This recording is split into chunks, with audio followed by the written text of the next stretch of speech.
Canada didn't fire back. They didn't protest. They didn't threaten a trade war. They simply stopped buying. And now in 2025, entire American industries are quietly collapsing. When President Trump reignited his economic patriotism policy, he slapped steep tariffs on Canadian steel, lumber, energy, and even auto parts. Washington cheered. Cable news spun it as a show of strength. But Canada, they stayed silent. No press conference, no retaliation, no drama.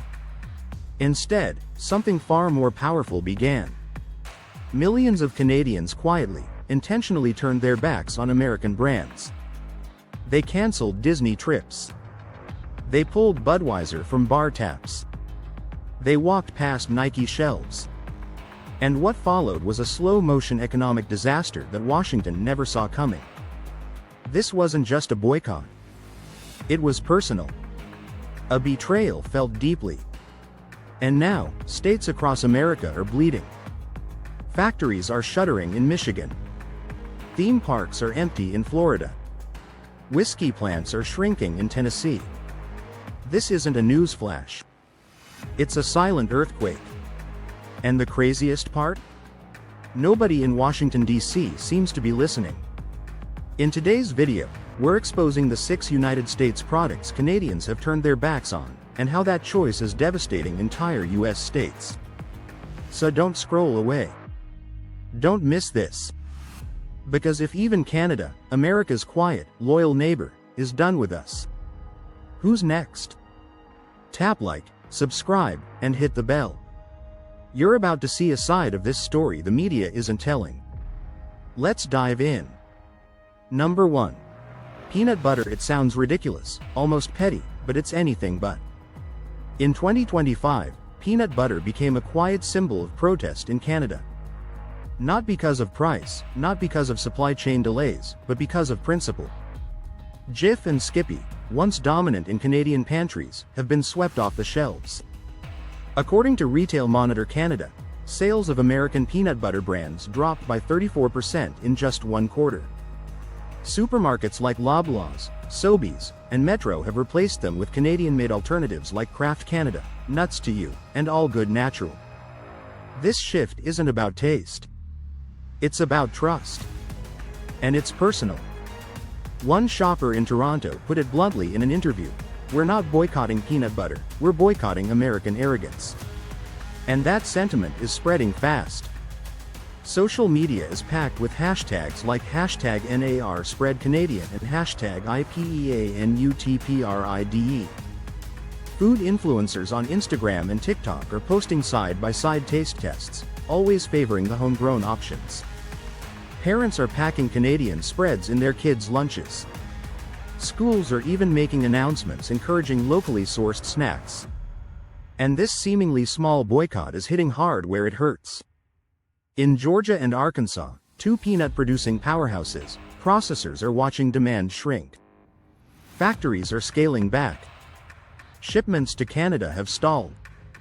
Shelves in Ontario are being filled with domestic brands, while warehouses in the U.S. South are overflowing with unsold inventory. What was once a reliable, high-volume export is now a liability. And for American food producers, the message is clear: no product is too small to get caught in the fallout. Canada didn't make noise. They just made a choice. And it started with something as simple as a sandwich. Number 2. Harley-Davidson. For decades, Harley-Davidson wasn't just a motorcycle in Canada. It was a lifestyle, a symbol of freedom, rebellion, and pride in classic American craftsmanship. But in 2025, that rumble of patriotism has gone eerily quiet north of the border. After Canada imposed a 20% import tax on US-made motorcycles in response to Trump's tariffs, Harley sales fell off a cliff, dropping 46% in just the first half of the year. Canadian dealerships that once had months-long waitlists are now reporting cancelled orders, unsold inventory, and disappearing foot traffic. In Toronto, one Harley-Davidson dealer shut its doors after 22 years in business. The owner cited unsustainable tariffs and vanishing customer trust. And it's not just about cost. Riders are making a statement. Many biker clubs that once proudly flew American flags on their jackets and bikes are now switching to European and Japanese models. Triumphs, BMWs, Yamahas. A longtime Harley owner in Calgary summed it up: "I love the bike, but I won't ride a brand that represents disrespect to my country." The fallout is being felt hard in places like Wisconsin and Missouri, where Harley's production and supplier networks are centered. Plants that once ran overtime to meet Canadian demand are now operating at reduced capacity. Workers are seeing hours slashed. Small parts manufacturers are losing contracts. This isn't just a dip in sales. It's a cultural shift. For Harley-Davidson, Canada used to be a wide open road. Now it's a dead end. And all because of a government decision Harley had nothing to do with. But in the court of public opinion, the brand still takes the fall. Number 3. Amazon. Amazon used to be king in Canada. Fast shipping, unbeatable variety, and prime perks made it a staple for households from Vancouver to Halifax. But in 2025, Canadians began abandoning the platform in droves. Not because of service changes, but because of sentiment.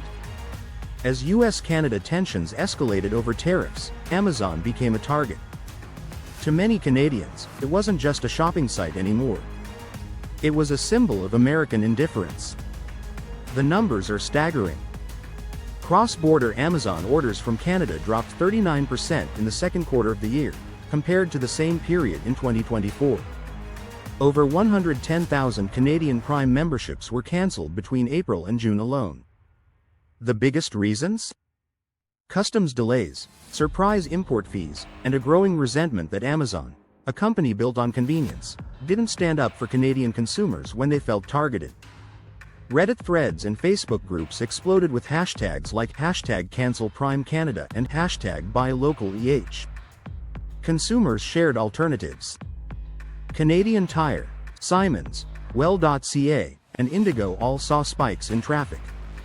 People started actively seeking out non-US options, even if it meant waiting longer or paying a bit more. As one Montreal shopper put it, "Why should I fund a company that won't even acknowledge what their home country is doing to ours? And the consequences are bleeding into American states." Fulfillment centers in Washington, Texas, and Pennsylvania are processing fewer cross-border shipments. Logistics networks that once hummed with orders bound for Canada are slowing. Hiring freezes and internal restructuring are quietly happening behind the scenes. Amazon, once untouchable, is learning that even digital giants can be brought to their knees. Not by regulation, but by reputation. Canada didn't cancel Amazon. They just stopped clicking "Buy now." Number 4. Netflix. For years, Netflix was as much a part of Canadian evenings as maple syrup and hockey. Families, students, retirees, everyone streamed it. It dominated the living room. But in 2025, something changed. Not in the content, but in the climate. As the trade war between the US and Canada escalated, Netflix found itself caught in the crossfire. Not because of what it said, but because of what it didn't. When President Trump's administration imposed sweeping tariffs on Canadian goods, and Canadian consumers began walking away from American brands, Netflix stayed silent. No public statement, no show of support for its Canadian audience. And in that silence, the exodus began. According to Streaming Insights Canada, Netflix lost over 520,000 subscribers in a single quarter, the sharpest drop in its history north of the border. That's not a business blip. That's a cultural rejection. Social media exploded with movements like #StreamCanadian and #BoycottNetflix. Viewers began flocking to alternatives like Crave, CBC Gem, and even British-based services like BritBox. It wasn't about content fatigue. It was about national pride. In Vancouver, one former subscriber wrote, "Netflix had every chance to say something. They didn't." That silence was louder than any insult. Even as Netflix tried to push more Canadian content, the damage was already done. Back in California, the collapse is real. LA's content pipeline, reliant on international licensing deals, is starting to feel the squeeze. Ad revenue projections have been slashed. Production schedules tighten. Entire creative teams that once banked on a growing Canadian viewership are now in limbo. Netflix isn't just losing viewers, it's losing trust. And in 2025, that's the one thing no streaming service can afford. Number 5. Walmart house brands. Walmart has been a fixture in Canadian retail for years. A go-to destination for groceries, household goods, clothing, and everyday essentials. But in 2025, even Walmart isn't safe from the fallout of Canada's silent protest. While the stores themselves still operate, the American-made products inside them are vanishing fast. At the heart of this quiet revolution are Walmart's US-based private labels, Great Value, Equate, and George. According to Retail Metrics Canada, sales of Walmart's US imported brands have dropped 29% since March. It's not that Canadians stopped shopping at Walmart. They just stopped putting American-made products in their carts. In Alberta and Ontario, entire sections of frozen foods and household items are being replaced with locally sourced alternatives. Managers are quietly responding with new signage and end caps that highlight Canadian-made products. One shopper in Winnipeg summed it up: "I still shop at Walmart, but if it says, made in the USA, I put it back." Behind the scenes, internal memos leaked in May revealed a clear directive from Walmart Canada: de-Americanize key product categories. And the results are showing. American suppliers, many based in states like Arkansas, Georgia, and North Carolina, are feeling the squeeze. Contracts are being renegotiated. Order volumes are shrinking. For smaller manufacturers tied to Walmart's private label supply chain, the Canadian consumer shift is a massive blow. Walmart once seemed untouchable, too big to feel this kind of pain. But 2025 proved otherwise. Canadian wallets are speaking. And for US producers who once relied on those shelves, the silence is deafening. Number 6. Ford and GM. For generations, Ford and General Motors symbolized American industrial might. And Canada was one of their most loyal customers. From Ontario's factory towns to Alberta's farms, F-150s and Silverados were everywhere. But in 2025, that bond broke. When the Trump administration imposed steep tariffs on Canadian aluminum and lumber, Canada quietly retaliated with a 20% surtax on US-made vehicles. And just like that, the love affair with American trucks screeched to a halt. The impact was immediate. Searches for Ford and GM vehicles in Canada dropped 31% between March and June.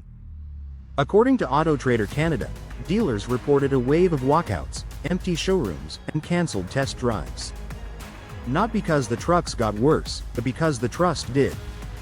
In cities like Toronto and Vancouver, shoppers are asking for anything but American. Imports from Korea and Japan, especially Hyundai, Toyota, and Honda, are rising fast. But this isn't just about tariffs. It's emotional. A growing number of Canadians now view buying a US vehicle as an endorsement of a country that's punishing theirs. One Ontario dealer put it simply: "This isn't about money anymore. It's about respect. And we lost it." And back in the US, the consequences are brutal. Michigan and Ohio, the heart of America's auto belt, are feeling it the worst. Factories in Detroit and Toledo are slowing. Orders are down. Layoffs are rising. Supply chains are backing up with unsold inventory. For towns that depend on these jobs, it's not just an economic hit, it's an existential one. Canada didn't need to shout. They just turned the ignition off. And now, Detroit is heading straight for the wall. Canada didn't slam the door. They just stopped showing up.